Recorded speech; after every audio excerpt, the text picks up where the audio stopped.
Bapak Ibu dikasih oleh Tuhan, saudara, hari ini kita lihat di sini banyak air, ya.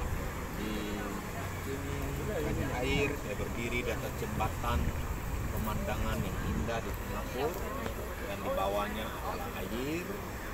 Di patung singa pun mengeluarkan air yang keluar. Nah, saudara, kita ingat firman Tuhan bahwa Yesus berkata, "Aku adalah air hidup. Aku adalah air hidup."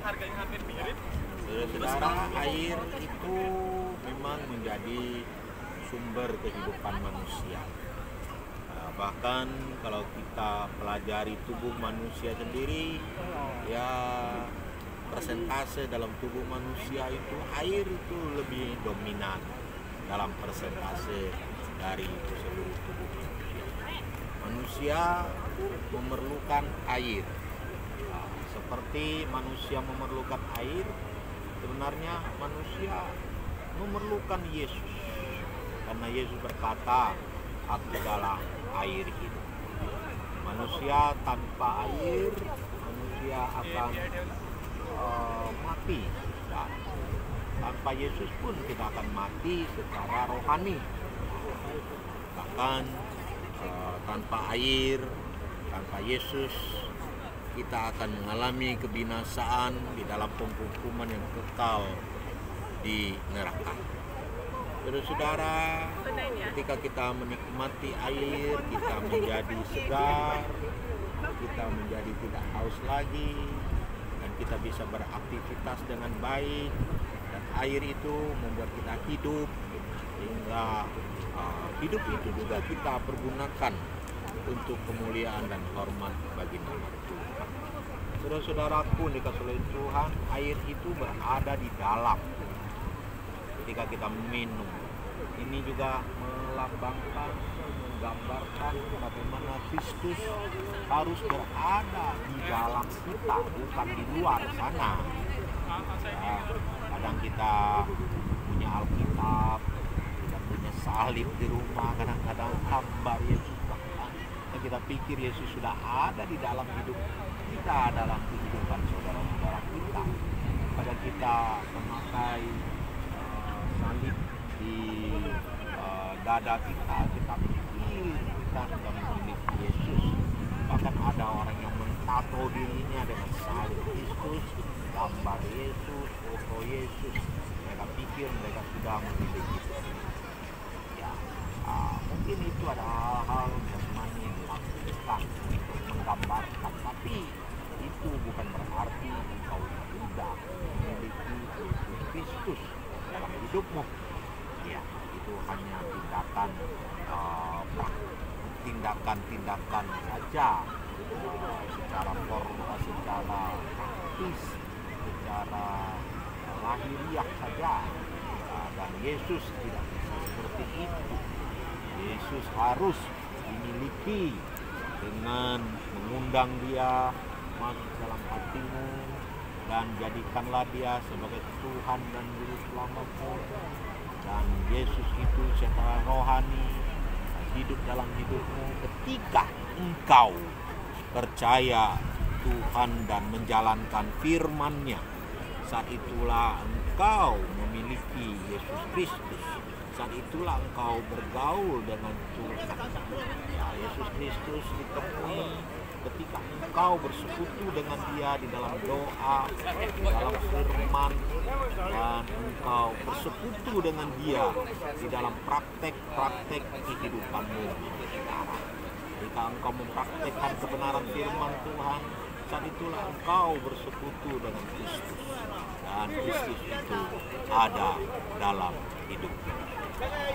Saudaraku, ada lagi, air sangat penting. Yesus juga sangat penting dalam hidupmu secara rohani. Tanpa Kristus engkau tidak ada. Saudara, bagi engkau sebagai orang percaya yang sudah percaya Tuhan Yesus sebagai Tuhan dan Juru Selamat, maka engkau juga perlu melayani Tuhan dengan sepenuh hatimu. Engkau perlu, karena air itu mengalir dalam hidupmu, dia berfungsi untuk menghidupkan engkau. Demikian juga Yesus ada di dalam hidupmu, dia juga memfungsikan, menghidupkan kerohanianmu. Ketika kerohanianmu hidup, maka engkau akan bergerak, engkau akan berbuat, engkau akan melayani Tuhan. Saudara-saudaraku yang dikasihi Tuhan, maka engkau jangan duduk diam saja sebagai orang percaya, tapi engkau harus melayani Tuhan, karena engkau ada air hidup di dalam hidupmu. Ya, kalau engkau mengaku sebagai Yesus sebagai Tuhan dan Juru berarti air itu akan dalam hidupmu, dan air itu akan bekerja menghidupkan kerohanianmu, dan kerohanianmu akan menjadi bagian dalam hidupmu dan akan membuat engkau bergerak melayani Tuhan sesuai dengan talenta-talenta yang Tuhan berikan kepada ya, engkau hidup. Engkau bukan patung yang ada di supermarket, yang ada di mall-mall, kelihatannya hidup tetapi tidak bergerak apa. Orang Kristen tidak bisa seperti itu. Orang Kristen harus hidup. Singa yang ada di depan itu patung. Dia nggak bisa menggigit, dia nggak bisa berjalan, dia nggak bisa berbuat apa-apa, karena dia patung. Nah, kita orang Kristen yang hidup bukan seperti patung yang tidak bisa berbuat apa-apa, kecuali engkau mematungkan dirimu sendiri. Engkau mematungkan dirimu sendiri, saudara. Engkau mematungkan dirimu sendiri. Engkau tidak berbuat. Engkau menjadi patung Kristen. Tapi tidak, saudara. Engkau harus menjadi orang Kristen yang hidup, karena engkau sudah memiliki Yesus dalam hidup. Potensi bergerak, potensi melayani, dan kekuatan power melayani ada dalam dirimu. Tinggal engkau mau atau tidak mau melayani Tuhan. Ketika engkau mau melayani Tuhan, engkau bisa mengupdate apa yang ada di dalam dirimu. Engkau bisa melayani Tuhan dengan apa yang ada, yang Tuhan telah berikan kepada engkau. Saudara-saudara, firman Allah berkata, jika engkau banyak berbuah, maka Tuhan akan membersihkan ranting-ranting dan akan membuat semakin berbuah. Jadi orang Kristen yang berbuah dan bergerak, orang Kristen yang melayani, dia akan semakin diberkati oleh Tuhan. Diberkati dan diberkati oleh Tuhan, karena engkau telah bekerja melayani Tuhan. Dan Alkitab berkata, jerih payahmu tidak akan sia-sia, dan engkau akan terus diberkati. Dan untuk menjadi berkat lagi, lebih lagi, berkatnya semakin tambah, berkatnya semakin tambah, bukan semakin berkurang dan berkurang, tapi semakin luar biasa dan luar biasa. Talenta satu diberikan dan menjadi 2 talenta, 3 talenta, bahkan yang berbuah itu diberikan talenta dari yang lain, sehingga talentanya menjadi semakin banyak dan semakin banyak. Tetapi ingat baik-baik, jika engkau tidak berbuah, katakan Alkitab, engkau akan dipotong dan engkau akan dicampakkan ke dalam api. Artinya talenta itu diambil dan hidupmu sendiri juga akan mengalami hukuman Tuhan. akan juga mengalami hukuman akibat dari kemalasan.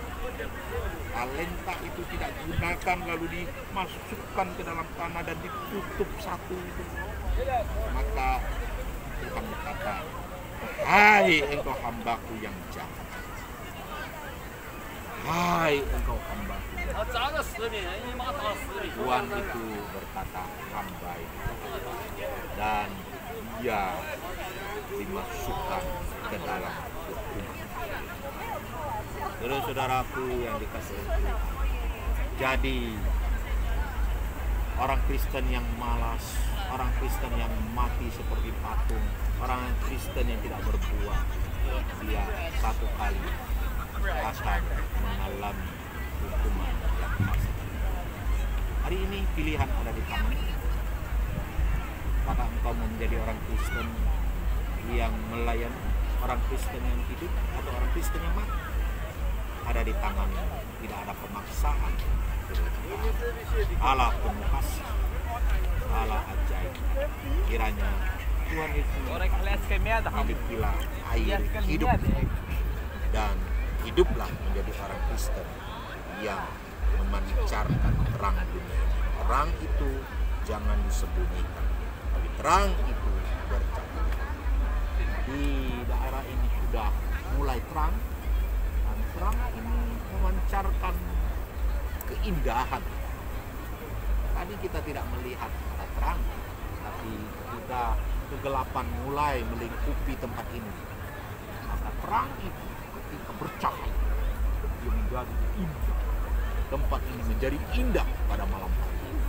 Tapi jika terang ini mati, maka tempat ini menjadi tempat yang tidak ada artinya, tempat yang jelek, tidak ada artinya karena semuanya gelap saja. Orang percaya adalah terang dunia. Ya, saudara-saudaraku, kiranya firman Tuhan memberkati kita